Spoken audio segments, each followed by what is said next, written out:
السلام علیکم ورحمۃ اللہ وبرکاتہ نحمده ونصلی علی رسول الکریم اما بعد فاعوذ باللہ من الشیطان الرجیم بسم اللہ الرحمن الرحیم کنتم خیر امت اخرجت للناس تعملون بالمعروف وتنهون عن المنکر صدق اللہ العظیم وصدق رسوله النبی الکریم ونحن على ذلك لمن الشاہدین والشاکرین والحمد للہ رب العالمین۔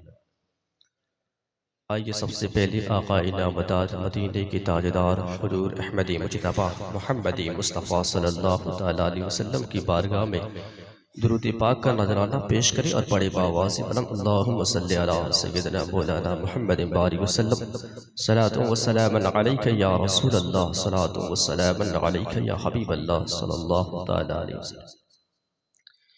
ایک ہوں مسلم حرم کی پاسبانی کے لیے، ایک ہوں مسلم حرم کی پاسبانی کے لیے، نیل کے ساحل سے لے کر تابہ خاک کاشگر، یہی مقصود فطرت ہے یہی رمز مسلمانی، یہی مقصود فطرت ہے یہی رمز مسلمانی، اخوت کی جہانگیری محبت کی فراوانی۔ حضرات، آج میری تقریر کا عنوان ہے عصر حاضر کے چیلنجز اور ہمارے علماء کرام کی ذمہ داریاں۔ حضرات، یہ انسانی فطرت ہے کہ اس کی زندگی میں تنوع اور تغیر ہے، سوات ایک تغیر کو ہے زمانے میں۔ تغیر انسانی سوسائٹی کا حصہ ہے جس میں صرف ارتقاء نہیں بلکہ تنزل بھی ہوتا ہے۔ اللہ تعالیٰ اپنی پیاری کتاب قرآن مجید میں ارشاد فرماتا ہے تِلْكَ الْأَيَّامُ نُدَاوِلُهَا بَيْنَ النَّاسِ، یعنی جب سے اللہ تعالیٰ نے زمانے کو پیدا کیا اس دن کے بعد سے زمانہ اپنے آپ کو دہراتا رہتا ہے اور اپنے آپ کو بدلتا رہتا ہے۔ اچھے ادوار بھی آتے ہیں، برے ادوار بھی آتے ہیں۔ یہی صورتحال تہذیبی دینی علمی اعتبار سے بھی ہے، لیکن میں اس کو یہی چھوڑتے ہوئے یہ عرض کروں گا کہ ہم بحیثیت مسلمان، بحیثیت امت مسلمان، اور اس حیثیت سے کہ نسل انسانی کی قیادت اللہ تعالیٰ نے امت مسلمہ کو عطا فرمائی، جیسا کہ ارشاد باری تعالیٰ ہے کنتم خیر امت اخرجت للناس تعملون بالمعروف وتنہون عن المنکر۔ قرآن کریم کے بقول انسانی معاشرے میں امت مسلمہ کی حیثیت قائد کی ہے۔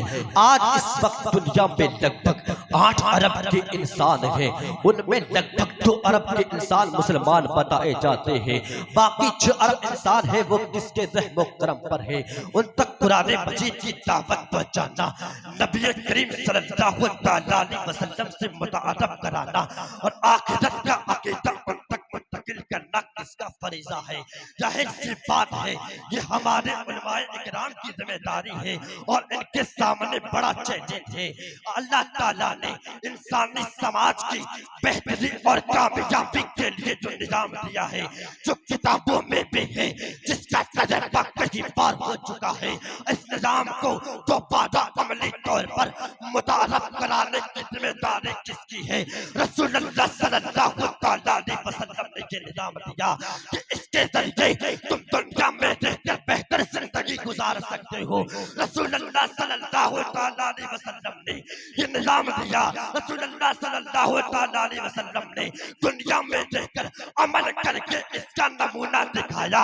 اب اس نظام سے دنیا کو زبان کے ذریعے، قلم کاغذ کے ذریعے اور آج کی زبان اسکرین کے ذریعے عمل کے ساتھ متعارف کرانا ہماری اجتماعی ذمہ داری۔ آج دنیا کو موجودہ نظام میں کیا چیلنج درپیش ہے، اس پر ایک حوالہ دوں گا۔ برطانیہ کے شاہ چارلس جنہوں نے طویل عرصہ شہزادہ رہ کر گزارا ہے، اپنے مزاج کے اعتبار سے لیکچرار اور دانشور ہیں۔ اگر کسی کو ذوق ہو تو چارلس کے لیکچرز کو ضرور پڑھیں۔ میں ان کے ایک حوالے کو بتاتا ہوں۔ آکسفورڈ یونیورسٹی میں ایک لیکچر کے دوران شہزادہ چارلس نے کہا کہ دنیا کا موجودہ سسٹم ناکام ہو گیا ہے جو کہ بے ساکھیوں کے سہارے چل رہا ہے، لہذا ہمیں اس کے لیے اہل دانش کو لہذا ہمیں اس کا ایک متبادل تلاش کرنا چاہیے. میں اس کے لیے اہل دانش کو ایک مشورہ اور تجویز دوں گا. وہ کہتے ہیں کہ متبادل کے طور پر اسلام کو اسٹڈی کرے. یہ ماضی کے حوالے سے نہیں بلکہ موجودہ سسٹم کی ناکامی کے تصور کے ساتھ اس کے متبادل کے طور پر. اور انہوں نے کہا کہ میں اس کاغذ سے یہ بھی کہوں گا اسلام کو اسٹڈی کرتے ہوئے یہ 3 باتیں سامنے رکھیں. پہلی بات یہ کہ آج کل ہمارے بڑوں نے ہمیں جو بتا رکھا ہے اسلام ایسا ہے مسلمان ایسے ہیں یہ بھول جائے. دوسری بات یہ ہے کہ آج کل مسلمان جیسے نظر آ رہے ہیں اس کو بھی نظر انداز کرتے. اور تیسری بات یہ کہ اسلام کو اوریجنل سورس یعنی اصل مقصد سے اسٹڈی کرے. اگر آپ یہ 3 باتیں سامنے رکھ کر اسلام کو اسٹڈی کریں گے تو میرا وجدان کہتا ہے مستقبل کے لیے ہمارے پاس موجودہ نظام اسلام کے علاوہ اور کوئی نہیں ہو سکتا. حضرات، دنیا کے کرنٹ ایشوز میں اور ماحولیات اور معیشت سرفہرست ہے. ماحولیاتی آلودگی کی مسائل سے کیسے چھٹکارا ملے گا؟ معیشت کیسے توازن پر آئے گی؟ شہزادہ چارلس تو بادشاہت کی دنیا کا آدمی ہے لیکن میں مذہبی دنیا کا حوالہ دینا چاہوں گا. آج اس وقت پایہ روم پاپ فرانس ہے. آج سے 15-20 سال پہلے کی بات ہے جن دنوں معیشت میں بہت سی ملٹی نیشنل کمپنیاں بیٹھ گئی تھی. بڑا بحران پیدا ہو گیا تھا. بڑے بڑے جلوس ہو رہے تھے. اس وقت پایہ روم پاپ بینیڈکٹ نے ایک کمپنی بنائی کہ معاشی بحران اور ان بیلنس سسٹم کے بارے میں سٹی کو کیا موقف اختیار کرنا چاہیے. اس کمیٹی نے جو رپورٹ پیش کی وہ آن لائن موجود ہے. اس کمیٹی کی رپورٹ کا خلاصہ یہ تھا کہ معیشت بھی ٹریک ہو گئی ہے. اس کو بیلنس اور ٹریک پر لانے کے لیے ایک ہی صورت ہے کہ معیشت کے وہ اصول اختیار کیے جائے جو قرآن مجید نے بیان کیے ہیں. میں نے علماء کرام کے سامنے موجودہ چیلنجز میں سے ایک چیلنج پر آج کا ماحول عرض کیا ہے. یہ دعوت دینے کے لیے کہ صرف ایک دائرے میں نہ دیکھیں بلکہ غور و فکر کے بہت سے دائرے اور لیول ہیں. یہ میں نے امت مسلمہ کی معروضی صورت حال عرض کی ہے معیشت اور ماحولیات کے حوالے سے. لیکن میں اس کو یہی سمیٹتے ہوئے یہ عرض کروں گا کہ بطور عالم ہماری حیثیت کیا ہے. آج یہ مسئلہ درپیش ہے کہ معیشت اور تجارت کی دنیا میں اہل علم کی ضرورت ہے جبکہ اسلامی ماہرین کی اصلی ضرورت پوری کرنا اسلامی ریاستی اداروں کی ذمہ داری ہے اور وہ اس کے لیے تیار نہیں ہے. لیکن الحمدللہ ہمیں خوشی ہوتی ہے کہ جو ضرورت کہیں پوری نہیں ہوتی وہ کہتے ہیں مولانا صاحب آپ ہماری یہ ضرورت پوری کریں. اس کا مطلب یہ ہے کہ قوم ہمارے کام پر مطمئن ہے اور یہ اس بات کی علامت ہے کہ قوم توقع رکھتی ہے کہ علماء سے پورا کر لیں گے. علماء اکرام کو اپنی ذمہ داریاں سمجھنی چاہیے. انہیں اہل زمانہ کو دیکھنا چاہیے. وہ کہتے ہیں من لم یعرف اہل زمانہ فہو جاہل. ہمیں اپنے اہل زمانہ کو دیکھنا چاہیے. ان کی ضروریات کو پورا کرنا چاہیے. ان کی ضروریات کو سمجھتے ہوئے ہم سے جو کچھ ہو سکتا ہے ہمیں کرنا چاہیے.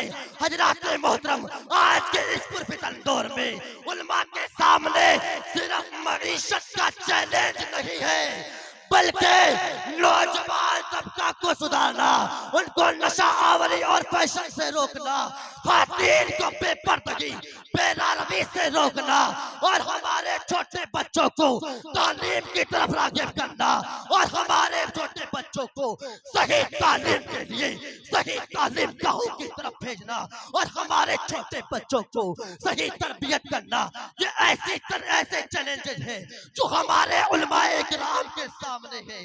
اب ضرورت ہے کہ علماء اکرام ایک منصوبہ بندی کے ساتھ ان ساری چیزوں کا تجربہ کر کے میدان عمل میں آئے۔ اگر علماء اکرام ان ساری چیزوں کا منصوبہ بندی کے ساتھ میدان عمل میں اتریں گے تو 4 سال کے اندر قوم مسلم کا رخ بدل جائے گا اور پھر سے ہم ہر طرح سے دنیا کی سب سے بڑی قوم بن جائیں گے۔ بس ضرورت ہے اٹھ کھڑے ہونے کی، بس ضرورت ہے کام کرنے کی۔